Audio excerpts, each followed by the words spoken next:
College athletics is in an era of progression and moving towards more fairness in the sport. However, there are some major issues that have really not been addressed. The large consequences of actions that have been taken due to money that nobody's really talking about and will poke their heads up in about 5 to 6 years as major problems. So let's go ahead and talk about it. I'm going to look at this on a micro level at just college football, but the examples that I'm bringing up here today apply to college athletics as a whole. So the first thing I want to talk about is the one decision, or I guess the two decisions that happened last season that people talked about in terms of how this would impact the conferences that they joined, but what it didn't talk about was how it would impact the game of college athletics as a whole.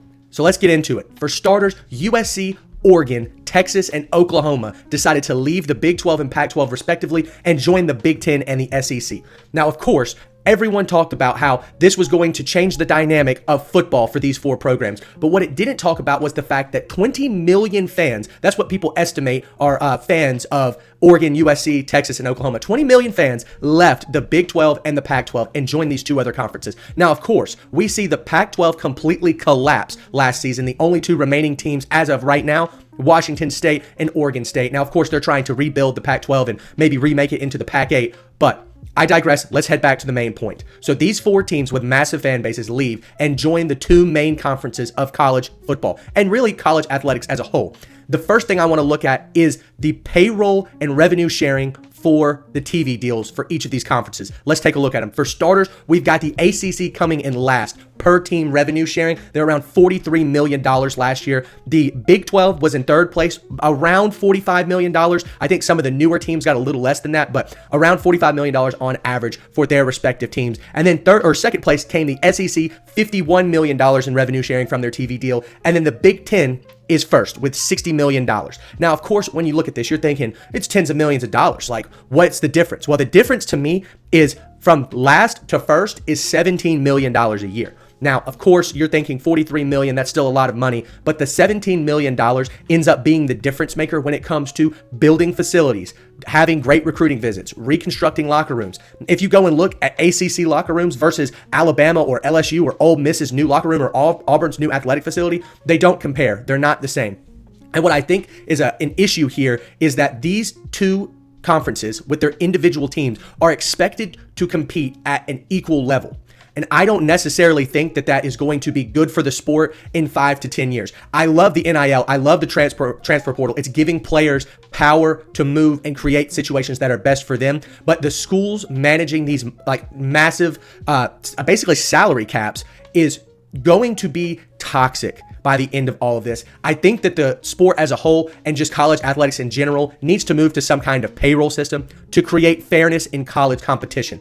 And when I say that, I mean every single school has to bottom out at some number. There's got to be a floor for teams, especially in the Power Four. That's mainly what I'm talking about here. The top 65 to 70 teams in college athletics, in football specifically. Maybe you could transfer it to, the top 100 teams in college basketball and so on and so forth. But mainly what I'm talking about here is the top 65 Power Four teams in college athletics.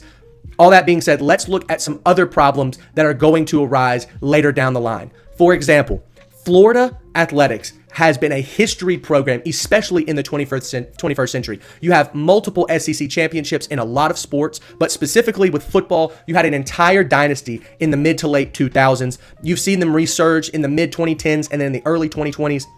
Right now, they are in shambles. And it's not necessarily because they don't have the talent. In my personal opinion, I think Florida football has a top 25 roster, but they have to play 7 teams currently ranked in the top 15. And so they're 4-4. I'm guessing that Florida is not that happy about having to play Alabama, Georgia, Texas, Texas A&M, LSU, Tennessee every single year when a team like Miami doesn't play a single top 25 team at all this season. Not a single one. I think their toughest matchup is going to be Louisville. And by the end of the season, I don't think Louisville will be ranked. They weren't ranked when they played Miami in the first place. So that being said, there's going to be some kind of push from mid-tier to maybe even higher tier in-conference teams like the Big 10 and the SEC. I'm thinking along the lines of teams like Auburn, Indiana, Florida, Penn State even. Penn State has had, I think, the third most top 10 finishes in the last 10 years, and they haven't made a college football playoff. Why is that? Every single season up until this one, they've had to play Ohio State and Michigan year in and year out. And I don't think they've beaten Ohio State, but maybe one time in the last 8 years. It's atrocious what the schedule makers and the heads of these conferences and the NCAA overall is doing. I think that they're trying to boost TV ratings. Of course, everyone wants to see Ohio State, Penn State, but I don't necessarily think that they should have to pass some kind of gauntlet test to achieve championship competition level play. So, with all that being said, I think the 12-team playoff was a step in the right direction, but we're going to see that the Big Ten and the SEC dominate this sport going forward. 11 of the top 15 in the college football playoff rankings right now belong to both of those conferences. If you look at the last 25 national champions, 21 of them now belong in the SEC or the Big Ten. And I'm mentioning USC and Texas as well in the SEC and the Big Ten, even though they won in the past with other conferences. 21 of the last 25 belong to the Big Ten and the SEC. So, with that being said, there's got to be some kind of move to a super conference where everybody has equal opportunity and equal competition to play the games the right way. That's my opinion, but let me know what you think in the comments below.